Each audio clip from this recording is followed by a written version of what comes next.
Bonjour mes amis. Aujourd'hui, nous allons découvrir une créature sinistre qui pourrait bien apparaître là où vous habitez. Un soir, quelques gamins allaient jouer un petit match de foot sur un terrain du quartier. Ce terrain se trouvait juste à côté d'un cimetière. Chaque fois qu'ils jouaient au ballon là-bas, ils avaient peur de tirer et que le ballon tombe à l'intérieur. Quand cela arrivait, celui qui avait tiré devait aller la chercher, mais personne n'y allait et le match de foot se terminait là. Jusqu'à ce que quelqu'un trouve un autre ballon et que le jeu reprenne. Ce jour-là, c'est encore arrivé. Jorginho a envoyé le ballon loin, là-bas, dans la terre des pieds joints. Mais il a décidé de ne pas laisser le foot mourir et il a choisi d'y aller. Le portail était déjà fermé, alors la seule façon d'entrer, c'était de sauter par-dessus le mur du cimetière. Quelques amis l'ont aidé à grimper pour atteindre le sommet du mur et ainsi entrer. À l'intérieur, il faisait super sombre, mec, et le gars était mort de peur. Il était presque en train de se chier dessus. Il a cherché partout où le ballon pouvait être, jusqu'à ce qu'il le trouve et le récupère. Il l'a trouvé un peu plus lourde, sans trop y prêter attention. Il a pensé que c'était dû à la fatigue après avoir sauté. Alors il l'a lancé de l'autre côté et ils ont repris la partie. Mais quand son ami a attrapé le ballon et l'a frappé du pied, une sensation étrange l'a envahi. Elle semblait peser environ 5 kilos. Ils se sont approchés pour regarder et ce n'était pas un ballon de football, mais plutôt quelque chose de bizarre. Cela ressemblait à un tas de parties organiques compressées en forme de boule. Ils ont eu peur et ont accusé Jorginho d'avoir ramassé des morceaux de quelqu'un de mort là-dedans. Pendant qu'ils se disputaient, la chose s'est mise à bouger et a commencé à rouler en cercle. On aurait dit que la balle organique voulait jouer avec eux. L'atmosphère de peur est vite passée et les garçons ont commencé à jouer avec la balle. Curieusement, quand ils la frappaient du pied, elle se déplaçait plus vite et corrigeait sa trajectoire vers le but. C'était de la pure folie, mec. Alors, quand tout le monde était content de marquer des buts, Jorginho s'est préparé à tirer un penalty. Il a pris beaucoup d'élan et a frappé de toutes ses forces. La balle organique est allée plus vite que jamais. Et au lieu d'aller dans la lucarne, elle est partie droit vers la tête du gardien. Et là, tu dois déjà imaginer ce qui s'est passé, n'est-ce pas? Il a touché le garçon en plein fouet. Et c'était fini. Le ballon s'est fusionné avec le corps du garçon et est devenu plus gros. Il a commencé à rouler vers les autres et à continuer, écrasant tout sur son passage. Comme une boule de neige qui grossit de plus en plus. Connue sous le nom de nécrobole, cette créature se nourrit de tout être vivant et ne cesse de grandir. En réalité, ce ballon n'est qu'une partie de la créature. Son véritable noyau se trouve sous terre, généralement dans les cimetières, là où la quantité de chair est la plus importante. Ces petites boules autonomes qui sont relâchées font partie de sa stratégie pour collecter des ressources. Alors, mes amis, faites attention si vous habitez près d'un cimetière. Il se peut qu'une nécrobole soit là, tout près de vous, prête à vous engloutir. Les gars, ma nouvelle bande dessinée Cartoon Cat contre Sirène est dispo en boutique. C'est une histoire qui se déroule dans un monde détruit par ces créatures bizarres. Et elle montre le combat entre ces deux titans. Qui sera le vainqueur de cette bataille? C'est la grande question que nous voulons tant connaître. Si tu ne connais pas, il y a une histoire de Léo et Mamie. Dans une aventure contre les forces du mal, des enfants du quartier disparaissent mystérieusement. Que se passe-t-il donc? Est-ce que Léo et Mamie réussiront à résoudre ce mystère? Nous avons aussi d'autres bandes dessinées. Ajoutez ce numéro WhatsApp du magasin et nous serons là pour vous servir. Un jour, un homme rentrait de son travail. Il travaillait dans une pâtisserie et il était épuisé. Il y a eu beaucoup de commandes cette semaine. Et tout ce qu'il voulait, c'était rentrer chez lui et se détendre avec sa famille. Il est descendu du bus et marchait en direction de sa maison. Quand, d'une ruelle, une fille est sortie. Elle semblait avoir environ 10 ans. Elle a proposé ses bonbons à l'homme. Sans réfléchir, il a refusé. Il a dit qu'il était pressé. Elle a insisté pour qu'il achète quelque chose. Mais il n'a pas voulu et a dit « Va-t'en, gamine, je ne veux pas acheter tes bonbons. Rentre chez toi. Ce n'est pas une heure pour qu'une enfant soit dans la rue. » Elle a alors dit ceci. « Si tu n'achètes pas mes bonbons, tu subiras de graves conséquences. L'homme a continué à marcher et la fille est retournée dans la ruelle d'où elle était apparue. C'est bizarre, ces enfants traînent dans la rue à cette heure-ci. Où sont les parents qui ne voient pas ça? En arrivant à la maison, l'homme est accueilli par sa famille. Il pose son sac à dos sur la table du salon et va prendre une douche pour se débarrasser de la crasse. Son fils curieux va fouiller dans son sac à la recherche de quelque chose à manger, puisque son père travaillait dans une pâtisserie, n'est-ce pas? Il doit y avoir un gâteau ou une sucrerie là-dedans. Alors le garçon trouve un petit sachet de bonbons à l'intérieur et commence à en manger. Au dîner, toute la famille est réunie autour de la table en train de manger. Cependant, le fils a une drôle de tête. Il demande: « Fils, pourquoi cette tête? Tu n'as rien mangé. »« As-tu grignoté avant le repas? »« Oui, papa, j'ai mangé des bonbons qui étaient dans ton sac. » L'homme dit qu'il n'a acheté aucun bonbon et il devient nerveux. Il a couru jusqu'à son sac à dos et a vu le petit sachet que la fille vendait. Il n'a pas compris comment cela s'est retrouvé dans son sac à dos. Soudain, sa femme crie. Il court pour voir ce qui se passe et son fils n'était déjà plus là. C'était la punition pour ne pas avoir acheté les bonbons de Candy Girl. Cette fille vendait des bonbons dans la rue pour aider sa famille avec les dépenses de la maison. Elle était toujours chassée par les gens quand elle s'approchait pour essayer de vendre quelque chose. C'était rare que quelqu'un achète, jusqu'au jour où elle a proposé à un homme. C'était un type violent. Il n'a pas aimé et a fini par agresser la fille. Et elle est décédée. La justice n'a jamais été rendue publique. Et depuis lors, son âme erre encore dans les centres urbains, essayant de gagner un peu d'argent en vendant ses bonbons. Les personnes qui refusent de l'aider finissent par en subir les conséquences. Elle donne des bonbons ou des sucreries empoisonnées à ceux qui refusent. Ils peuvent être en train de boire de l'eau ou de manger quelque chose. Candy Girl trouvera un moyen de vous faire ingérer ces bonbons empoisonnés. Pour cette fille, la personne qui refuse est comme son agresseur et donc doit être éliminée. Alors, mes amis, faites attention, car Candy Girl pourrait être près de vous en train de vendre des bonbons. Une jeune femme de 24 ans traverse une ruelle de sa ville. Elle a porté quelques cadeaux à son petit ami, car ils fêtaient leur anniversaire de rencontre. Elle a vu une petite boutique d'antiquités et a décidé d'y entrer. Tous les articles avaient un prix, mais il y en avait un qui était dans un coin du magasin, presque caché. C'était un miroir. Il a demandé à la vendeuse combien coûtait l'article, mais la vieille dame a dit que cet article venait d'arriver et qu'il n'était pas encore à vendre. Elle devait analyser l'article et lui attribuer un prix. Alors la dame est allée aux toilettes et a dit à la jeune fille de se sentir à l'aise. Elle a de nouveau regardé le miroir et a senti son désir de l'acquérir grandir de plus en plus. Alors la jeune fille a pris le miroir, a jeté 200 balles sur le comptoir et s'est éclipsée. En rentrant chez elle, elle a offert à son petit ami les cadeaux qu'elle avait achetés. Il a adoré et lui a demandé ce qu'il y avait dans le sac. Elle lui a montré ce qu'elle avait acheté dans le magasin d'antiquités et lui a dit d'accrocher ce miroir au mur de la chambre.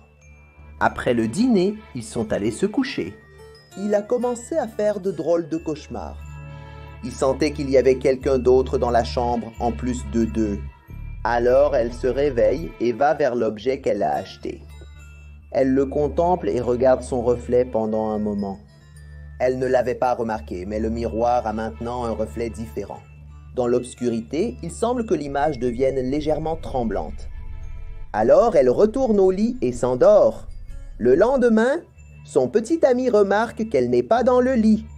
Il va à la cuisine et voit sa petite amie accroupie devant le réfrigérateur, en train de manger tout ce qu'il y a à l'intérieur. En s'approchant pour lui parler, la jeune femme le repousse en arrière. Il est effrayé et lui demande ce qui se passe. Elle ne dit rien et adopte un comportement animal, presque comme une bête. Il a pensé qu'il s'agissait peut-être d'un trouble hormonal chez sa partenaire. Il s'est préparé et est parti travailler. Le soir, en rentrant à la maison, tout semble normal et elle l'attend pour dîner. Il lui demande ce qui s'est passé plus tôt, pourquoi elle était si étrange. Elle ne savait pas de quoi il parlait. Elle a dit qu'elle s'était levée tôt et était allée courir. Quand elle est revenue, son petit ami était déjà parti. Elle lui a reproché d'avoir laissé le réfrigérateur ouvert et la nourriture qui tombait. Il ne comprenait rien à ce qui se passait. Vers 3 heures du matin, il se réveille. Il semble avoir entendu un bruit. Il regarde à côté de lui et voit sa compagne dormir. Alors, il va vérifier en arrivant dans la cuisine. La femme est en train de manger tout ce qu'il y a dans le réfrigérateur à nouveau. Comment peut-elle être là alors que je viens juste de la voir dans le lit? Alors la chose s'enfuit en courant, le bouscule et le fait tomber. Il se cogne la tête. Un peu, il est étourdi et il voit que la chose est allée dans la chambre. Il essaie de suivre et quand il arrive là-bas, il ne voit que le miroir bouger sur le mur. Et sa petite amie est au même endroit, en train de dormir. L'homme prend le miroir. Il l'enveloppe dans un tissu. Il prend sa voiture, va jusqu'à un pont de la ville et le jette dans la rivière. Jusqu'à aujourd'hui, il ne sait pas ce que c'était, mais il a une petite idée que cela pourrait être quelque chose qui venait du miroir. Bonjour mes amis, aujourd'hui nous allons découvrir une créature appelée mangeur de parapluies. Imaginez que vous êtes en plein milieu d'une forte pluie, sans parapluie et que soudainement vous en trouvez un. Mais en choisissant de prendre cet objet, vous serez condamné à une fin terrible. Novembre 2007, Rio de Janeiro. Un homme rentre du travail. Il est environ 10 heures du soir. Il a hâte de rentrer chez lui et de se détendre. Cependant, il commence à pleuvoir. Une pluie torrentielle. Il n'a pas vérifié la météo avant de quitter la maison et maintenant il est surpris par une averse diluvienne, mec. Sans son parapluie, il arrivera trempé chez lui. Et pire encore, il risque de mouiller son ordinateur portable de travail, qui est dans son sac à dos. Il a décidé d'y aller quand même et a marché sous les auvents, en évitant l'eau. Par coïncidence, en arrivant à un coin de rue, il aperçoit un parapluie dans un coin. Il vérifie s'il est cassé. Mais apparemment, il a été oublié, et son propriétaire ne reviendra pas le chercher sous cette tempête, n'est-ce pas? Alors il prend l'objet, l'ouvre et marche jusqu'à son arrêt. Il remarque que l'intérieur du parapluie laisse couler un peu d'eau. Bon, le parapluie doit avoir une fuite, c'est sûrement pour ça qu'on l'a jeté. Mais il dépannait quand même, hein mon pote? Alors il a continué. Mais après un moment, il remarque que les gouttes prennent une couleur et une odeur différentes. Mec, elles sont verdâtres, mon pote. Et ça sent un peu la putréfaction. Qu'est-ce que c'est que ça? Mec! Alors il lève les yeux et voit une scène bizarre. Ça ressemblait à l'intérieur d'une bouche. Et les extrémités avaient des dents pointues. Il prend peur et essaye de jeter l'objet, mais il n'y arrive pas. Ses mains sont collées, mec. Le liquide qui a coulé s'est avéré être collant. En quelques secondes, le parapluie se referme, plantant ses dents. Il mord l'homme de la tête jusqu'à la taille, puis la créature se révèle. Umbrella Eater avale l'homme avec facilité, comme un anaconda avale un cerf. Après quelques minutes, il n'y a plus aucun signe qu'une personne se trouvait là. La créature restera là, attendant d'être prise par quelqu'un qui cherche à se protéger de la pluie. Et ainsi, le cycle continue. Cette créature apparaît les jours de pluie et profite des personnes qui ont besoin d'un parapluie. Lors de telles journées, elle peut consommer jusqu'à environ 6 humains adultes. Comme il ne pleut pas tout le temps, il doit stocker un maximum de nutriments pour les jours ensoleillés où il ne peut pas chasser. Mes amis, soyez prudents les jours de pluie, ok? Il se peut que mangeurs de parapluies vous attendent. Creusinette rentre chez elle. En plus de son travail qui est pénible, elle doit encore supporter les pervers dans les bus. Chaque fois qu'elle prend les transports, il y a un problème de ce genre. Depuis le moment où elle quitte le travail jusqu'à la maison, ce ne sont que des moments de tension. Cette nuit-là, elle a remarqué qu'un homme l'observait. Il n'arrêtait pas de la fixer, avec une vraie tête de maniaque. Mais elle a évité de le regarder et elle était impatiente de descendre du bus et de rentrer chez elle saine et sauve. Puis elle est arrivée à son arrêt de bus. Sa maison se trouvait à 1 kilomètre de là où elle descendait. Elle devait donc parcourir tout ce trajet seule. Elle n'aimait pas cela, car c'était très désert et il n'y avait personne pour venir la chercher. Alors elle s'est rendue compte que le même gars qui la fixait venait derrière elle. Elle a commencé à paniquer et à accélérer le pas. Elle l'entend derrière elle, suivant son rythme.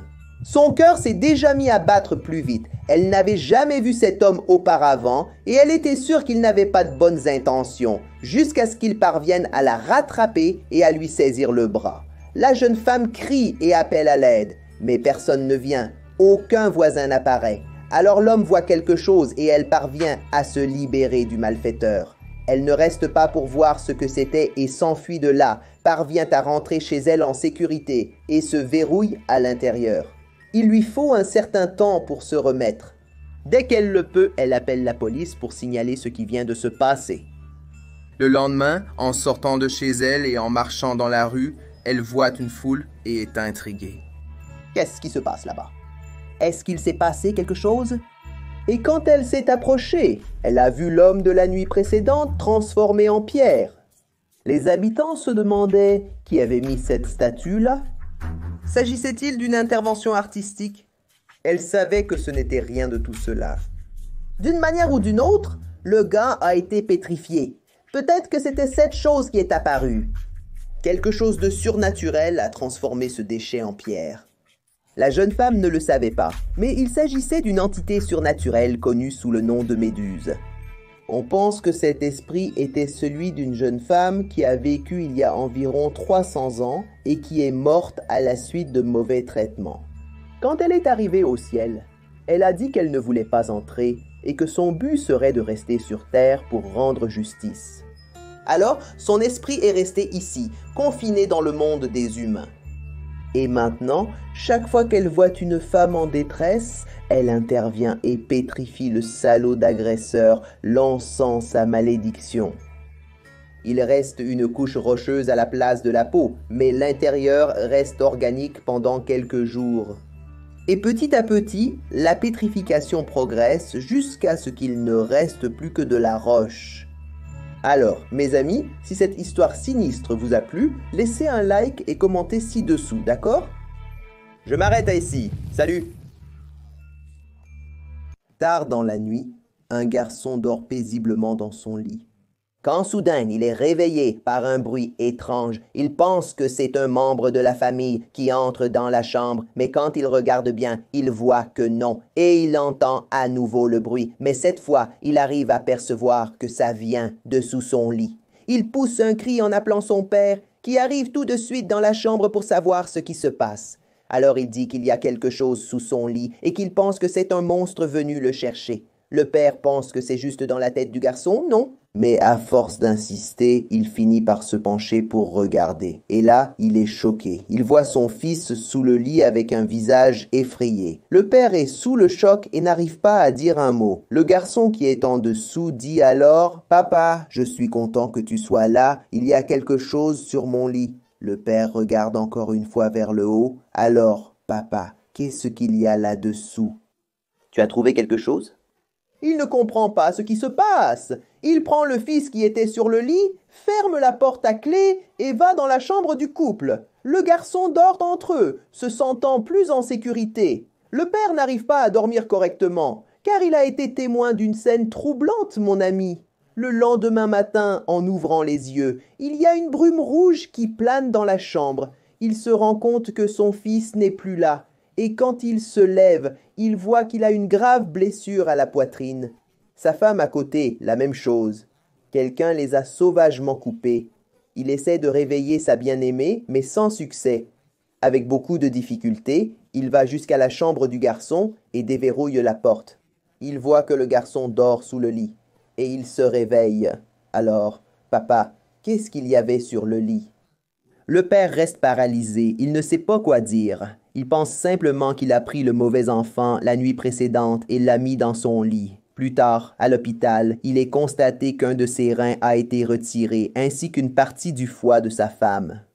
Une enquête a été ouverte pour comprendre ce qui s'est passé dans cette famille, mais tout ce qu'ils ont trouvé, ce sont des questions sans réponse. Il n'y avait aucune trace menant les autorités à un auteur. Quelque chose de similaire est arrivé à une autre famille dans cette même ville.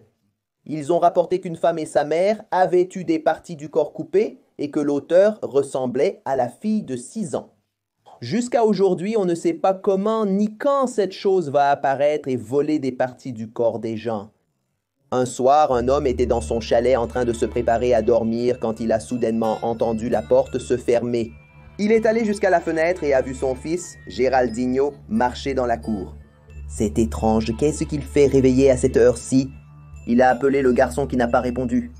Il continuait à marcher jusqu'à la clôture au bout du jardin, quand il s'est approché et a touché son épaule. « Papa, que fais-tu ici? Pourquoi tu ne dors pas, Géraldinho ?» Et le garçon n'arrive pas à répondre pourquoi il est dehors. Le lendemain, la même chose se produit et le père intercepte le garçon à la porte. « Où vas-tu, mon fils? J'ai entendu un appel venant du jardin. Qui t'a appelé? » Le lapin qui parle. « Que te veut-il? » Il habite dans un trou dans notre jardin. Il m'a invité à visiter son monde. Il a dit que là-bas, c'est un monde fantastique et qu'il y a déjà emmené plusieurs enfants. Il ne manque plus que moi dans cette aventure. Fils, tu rêvais. Retourne te coucher et dors. Après avoir couché son fils, il est allé dans la cour et s'est rapidement approché des buissons près de la clôture. Il a entendu un bruit de feuillage, comme si un animal était caché. Et en écartant les herbes, il a vu un trou d'environ 30 cm de diamètre. Il a pensé qu'un animal traversait son jardin. Il a pris une pelle et a jeté de la terre pour boucher le trou. Géraldinho a probablement vu ce trou et a laissé libre cours à son imagination fertile. C'est ce que son père a dû penser, n'est-ce pas? Alors, la nuit suivante, vers 23h33, il est allé dans la chambre de son fils pour voir si tout allait bien, n'est-ce pas? Et à sa grande surprise, il n'était pas là. Il a fouillé toutes les pièces et pas de traces du garçon. Il s'est vite souvenu de l'histoire du garçon. Il a couru dans la cour et en arrivant près des buissons, le trou était de nouveau ouvert. Mais cette fois, il faisait 1 mètre de diamètre. Il est devenu désespéré et a commencé à s'enfoncer dans le trou à la recherche de son fils. Il ne le sait pas, mais son fils est tombé dans le piège de Sirène Bunny. C'est ça, cette créature ressemble à un lapin normal, tout mignon, mais quand la nuit tombe, elle part chasser. Elle apparaît généralement dans les villes de l'intérieur. Elle cherche un quartier où il y a beaucoup d'enfants et creuse des tunnels jusqu'au jardin de ces personnes. Son visage s'ouvre et une sirène apparaît. Avec ses antennes, il capte l'emplacement exact et émet un signal hypnotique vers la cible. Seuls les enfants entendent cette fréquence. Et il n'y a aucun moyen de s'en défendre, mon pote. La seule façon pour l'enfant de sortir de cette transe, c'est qu'une personne extérieure intervienne, n'est-ce pas? C'est ainsi qu'il parvient à attirer plusieurs enfants dans sa tanière, mec. Et une fois qu'ils y entrent, c'est fini. Gertrude est très triste car son petit chat Flock est parti pour un monde meilleur. Il était déjà très vieux et il est mort de cause naturelle. Mais Gertrude n'était pas résignée au départ de son compagnon. Le jour où elle est allée l'enterrer, elle était très mécontente de Dieu d'avoir emporté Flock loin d'elle. Alors, elle s'est emportée avec rancœur vers le ciel, exigeant une réponse. Curieusement, elle aperçoit quelque chose là-haut. Elle pense que c'est un avion ou un oiseau, mais non, c'était un cahier. Bientôt, il tombe au sol et elle court voir ce que c'était. Serait-il tombé d'un avion ou d'un hélicoptère? Elle prend l'objet et il est écrit sur la couverture « Life Note ». Elle avait déjà entendu parler de Death Note dans l'anime, mais Life Note semblait être une mauvaise blague qu'on lui faisait. Pourtant, qui aurait pu faire ça? Juste à un moment aussi délicat pour elle. Alors, elle l'a ouvert et il y avait quelques instructions sur la façon de l'utiliser. Le porteur de ce carnet peut ramener n'importe quel défunt à la vie simplement en écrivant son nom et en imaginant l'image de la personne dans son esprit. Encore incrédule face à cela, Gertrude a pris le Life Note, l'a mis sous son bras et est rentrée à la maison. Pendant la nuit, elle n'arrivait pas à dormir. Alors elle s'est levée et a commencé à observer le carnet. Elle a écrit le nom de son animal de compagnie, juste pour essayer. Après tout, qu'est-ce que ça pouvait lui coûter? Et quand elle a terminé, rien ne s'est passé. Bien sûr que rien n'allait se passer, n'est-ce pas? Elle s'est sentie idiote. Soudain, elle entend un miaulement venant de l'extérieur de sa maison. Lorsqu'elle ouvre la fenêtre, c'était vraiment Flock. Mon Dieu, comment une chose pareille peut-elle arriver? Elle a serré son animal dans ses bras et était très heureuse de son retour. Flock est ressuscité des morts de façon inexplicable. Mais pour Gertrude, c'était ce qui comptait, qu'il soit à nouveau en vie. Le lendemain, Gertrude se réveille et sent une odeur étrange. Elle vient de son petit chat. Il se peut qu'il soit très sale, alors elle lui a donné un bain. Il était tout propre et sentait bon. Le lendemain, elle s'est réveillée à nouveau avec une forte puanteur. Flock sentait la charogne. Il avait probablement fouillé dans la poubelle du voisin et c'est ainsi qu'il est devenu puant. Elle a de nouveau donné un bain à son chat, mais quand elle a passé le savon sur sa patte, elle est tombée. C'est bien ça, mes amis. Gertrude a constaté que son animal était en train de se décomposer. Il était revenu à la vie, mais dans un corps mort. Au milieu de la nuit, elle a entendu des cris venant de la chambre de ses parents.